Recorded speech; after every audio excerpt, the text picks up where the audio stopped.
মালিঙ্গাকে নিয়ে শ্রীলঙ্কার one day squad ঘোষণা। একজন লাসিথ মালিঙ্গা শ্রীলঙ্কান ক্রিকেটের বোলিং লাইন আপে নেতৃত্ব দিয়েছিলেন লম্বা সময়ের জন্য। চামিন্দা ভাসের অবসরের পর লঙ্কান পেস বিভাগের মূল অস্ত্র হয়েছিলেন মালিঙ্গা। লঙ্কান জার্সিতে জিতেছিলেন 2014 টি-20 বিশ্বকাপ। সারা বিশ্বের ফ্র্যাঞ্চাইজি লিগগুলোতে ছিলেন নিয়মিত মুখ। অবসরের সময়টা একজন কিংবদন্তি হিসেবে বিদায় নিয়েছিলেন লাসিথ মালিঙ্গা। এবার লঙ্কান ক্রিকেটে যুক্ত হলেন আরও এক মালিঙ্গা। 23 বছর বয়সের এই ঈশান মালিঙ্গা প্রথমবার যুক্ত হলেন জাতীয় দলের সঙ্গে।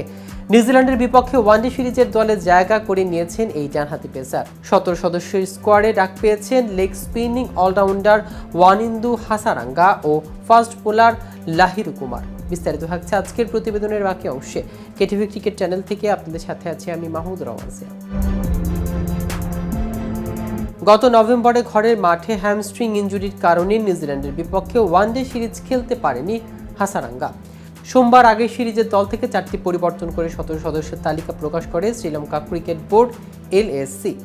নতুন ঘোষিত দলে বাদ পড়েছেন দুশান হোমান্তা, কুশাল পেরেরা, সাদিরা সামার বিক্রামা ও দিলশান মাদুশাঙ্কা। গত সিরিজে 1 বছর পর লঙ্কানদের ওয়ানডে দলে ডাক পান কুশাল পেরেরা, তবে এক ম্যাচেও খেলা হয়নি তার। কিউইদের বিপক্ষে সফরে টি-20 দলে জায়গা না পেলেও ওয়ানডে দল নিশ্চিত করেন বাঁহাতি স্পিনার দুথিন ওয়েলালাগে। এদিকে প্রথমবারের মতো জাতীয় দলের জার্সি গায়ে চাপানোর সুযোগ পেয়েছেন তরুণ পেসার ঈশান মালিঙ্গা। এখন পর্যন্ত 12টি লিস্টে এ ম্যাচে তিনি 20টি উইকেট নিয়েছেন। 16টি প্রথম শ্রেণীর ম্যাচে তার সংগ্রহ 39 উইকেট। একই শ্রেণীর 13টি টি-20তে মালিঙ্গার উইকেট সংখ্যা 13। নিজের সর্বশেষ 5 ম্যাচে নিয়েছেন 9 উইকেট। আগামী 5, 8 এবং 11 জানুয়ারি মাঠে গড়াবে নিউজিল্যান্ড ও শ্রীলঙ্কার মধ্যকার ওয়ানডে সিরিজের 3 ম্যাচ। খেলাগুলো হবে যথাক্রমে ওয়েলিংটন, হ্যামিল্টন ও অকল্যান্ডে। অন্যদিকে ডোপিংয়ের দায়ে সব ধরনের ক্রিকেট থেকে নিষিদ্ধ হয়েছিলেন নিরোশান ডিকভেলা। সেই সিদ্ধান্তের বিরুদ্ধে আপিল করে আবারও ক্রিকেট খেলায় অনুমতি পেয়েছেন এই লঙ্কান ক্রিকেটার। সব ধরনের ক্রিকেটেই এখন খেলতে পারবেন এই উইকেট কিপার ব্যাটার।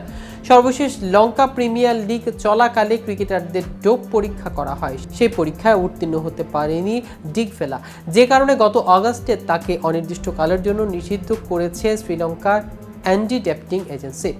এই নিষেধাজ্ঞার বিরুদ্ধে আপিল করেছিলেন ডিকভেলা। তার দাবি ছিল টুর্নামেন্ট চলাকালে কোনো নিষিদ্ধ পদার্থ তিনি গ্রহণ করেননি এবং চিহ্নিত পদার্থটি খেলার পারফরমেন্স বাড়ানোর সঙ্গে সম্পর্কিত নয়। তার করা আপিল সফল হয়েছে, ফলে তার নিষেধাজ্ঞা প্রত্যাহার করে তাকে সব ধরনের ক্রিকেটে খেলার অনুমতি দেওয়া হয়েছে। ক্যারিয়ারে বিতর্কিত কাণ্ড করে খবরের শিরোনামে আগে এসেছেন ডিকলভা। 2021 সালে করোনাকালীন সময়ে বায়োবাবল প্রোটোকল ভঙ্গের দায়ে নিষিদ্ধ হওয়া শ্রীলঙ্কার 3 ক্রিকেটারের একজন ছিলেন তিনি। 3 সংস্করণে শ্রীলঙ্কার হয়ে খেলেছেন ডিকওয়েলা।